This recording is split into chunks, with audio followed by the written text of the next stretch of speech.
Hi, I'm Carla. Thanks for joining me again. It's been a while since I posted anything on my shoulder recovery, and that's largely because there's nothing much new to report on. So basically, I'm still doing the same exercises that I was doing at 6.5 weeks. I did mention to the surgeon and the physio that when I do the exercises, it literally takes me an hour and 20 minutes if I have to do every single exercise that the physio has given me. And after that, I'm shattered. My arm is really sore, it's really tired. I'm pretty much lame for the rest of the day. And then to do the next set of exercises, you really have to kind of dig deep to work, into that pain. Like self-preservation mode kicks in and you don't want to do anymore. So the surgeon and the physio suggested that rather than do these long practices, to basically take all the exercises and intersperse them throughout my day. So when I'm sitting at the office, I tend to do some of the shoulder rotations. I might do some of the neck stretches. Those are also nice to do when I'm in the car waiting for kids. I try and incorporate a lot of the movements that we've started working on in physio. So your flexion, your abduction. When I'm doing my yoga practice, I'm trying to do a lot of those. And yeah, the rest I kind of just fit in throughout the day, doing random little spurts of exercises to get the mobility back into this shoulder. I'm now, as I said, 9.5 weeks post-op. So getting to the 3-month mark, very exciting because that is when supposedly I'm going to start to feel normal again. It is rather exhausting constantly being in pain, and possibly that's why I haven't posted anything lately, because nobody really wants to hear about how you're in pain and struggling and not sleeping. But on the whole, there is progress, so that is good. I did go see the homeopath though, hoping that she could give me something alternative to the painkillers and the anti-inflammatories that the physio has suggested, because I'm really not keen to take those. And in her checkup, she did notice that the lymphatic system was sluggish. No surprise there. I haven't been doing shoulder balance and head balance, so obviously it is a little bit different to my usual practice.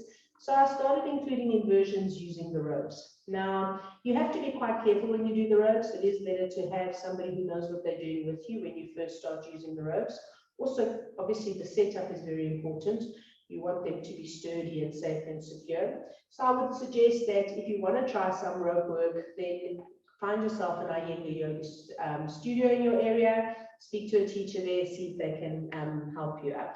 Right, so basically, especially if you are going to be in the ropes for a while, you want to use blankets for padding so that the rope doesn't dig into your hip area, doesn't dig into your soft flesh and become too uncomfortable. So taking 2 blankets at least, and you're going to wrap them around you like so. At first, I wasn't able to do this. I didn't have the mobility in my arm, so it has definitely improved. And then when you walk up the rope, or remember to be keeping the rope quite low down, so it's on the upper buttock region, coming up, knees wider than the rope, and just settling there. So this is great for the lymphatic system, cardiovascular system also. And now I'm also able to use gravity to work into the exercises that I need. So with this flexion, at the moment I can rest my thumb. In the beginning I couldn't. And I'm now working on trying to let the back of the hand settle. You can see the left hand is a lot more tight than the right one. So I just hang out here working into these. When it gets sore, giving it a break, either just holding it or holding onto the towel to let it relax. Also a nice way to do the forearm cross overhead, letting gravity pull the arms down towards the floor. So this is the kind of movement you would do in Supta Baddha Konasana when you're lying on the floor. Remember to change the cross of the armpits, and it's useful to have a screen or a mirror in front of you, so you can try and match what the left and right sides are doing. Taking the arms out to the sides. Very useful to have something to rest on, because actually on the right arm I can get to the floor, on the left arm I can't, so it's quite handy having a happy helper here. And then also interlacing the fingers for like head balance position, Shirshasana. This is also one of the exercises the physios gave me lying down, taking the arms overhead. So here again, letting gravity just open that armpit region. Change the cross of the fingers also. Being upside down is also wonderful because it gives the spine a little bit of traction. And because I'm still battling with a bit of whiplash, this kind of release on the neck is really good. And I sometimes also just spend a little bit of time here where I'm doing the neck twists that the physio had suggested. And because the neck is elongated in this position, it really just feels so much freer. Right. So that's pretty much it. And then I might repeat them. If you need to come up, if you're not used to being upside down for long, you come up.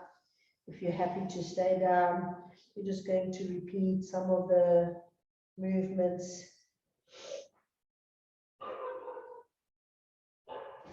And then when you're ready to come up, using your abdominals, keeping the knees wider than the rope, you want to kick the wall away from you, come down.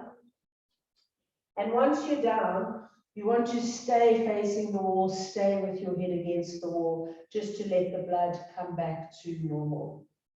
Right, if like me, you're unable to get the blanket onto the back at first, you can also just pop the blanket onto the ropes like so, so that they're in position for when you go up. Right, so that's pretty much it. I hope to see you next time. Thanks for watching.